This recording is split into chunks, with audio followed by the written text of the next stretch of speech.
దేవతల రక్షణ కొరకు కుమారస్వామి పరమశివుని పుత్రుడై జన్మించవలసి ఉన్నది. కాని సతీదేవి దేహత్యాగం తర్వాత శివుడు ఏకాకి అయి తపోనిష్టలో ఉండెను. శివుడిని పతిగా భావించి అతనికి తెలియకుండా పరిచర్య చేస్తుంది పార్వతీదేవి. శివుని మనస్సు పార్వతీదేవి యందు లగ్నమై పార్వతీదేవిని వివాహం చేసుకుంటే తప్ప దేవతల కోరిక ఫలించదు. కనుక దేవతలు మన్మధుని ఆశ్రయించి శివునిపై మన్మథ బాణాన్ని ప్రయోగించమంటారు. మన్మథుని చర్య వల్ల ధ్యానభంగం కలిగిన శివుడు మూడవ నేత్రం తెరిచి మన్మధుడిని భస్మం చేస్తాడు. మన్మధుని భార్య రతీదేవి తన పతి మరణానికి చింతిస్తుంది. శివుడు ఆమెను కనికరించి మన్మధుడు అనంగుడై ఆమెతో సంచరించగలడని చెప్తాడు. అయినా ఆమె సంతృప్తి చెందదు. అప్పుడు శివుడు ద్వాపర యుగంలో భూలోకంలో జన్మించనున్న నారాయణునికి పుత్రుడిగా మన్మధుడు జన్మిస్తాడు. అతనితో కలిసి జీవించవచ్చని చెబుతాడు. అయితే మన్మథ బాణ ప్రభావం చేత శివుని మనస్సు పార్వతి యందు లగ్నం కాగా ఆమెను వివాహం చేసుకుంటాడు. రుక్మిణి శ్రీకృష్ణులకు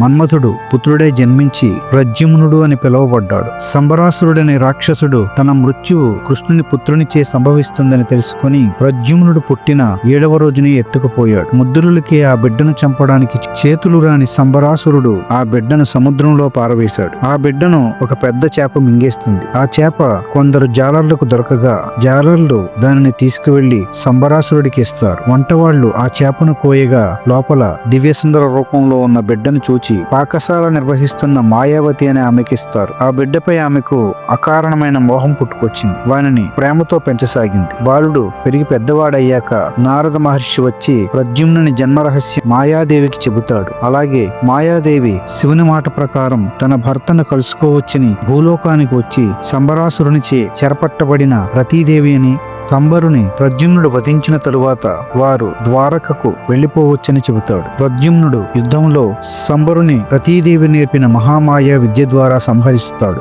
రతీదేవి ప్రద్యుమ్నుడు ద్వారక వెళ్తారు. ద్వారక ప్రజలు సంతోషంతో స్వాగతం పలుకుతారు. రుక్మిణీమాత సంతోషానికి అవధులు లేవు.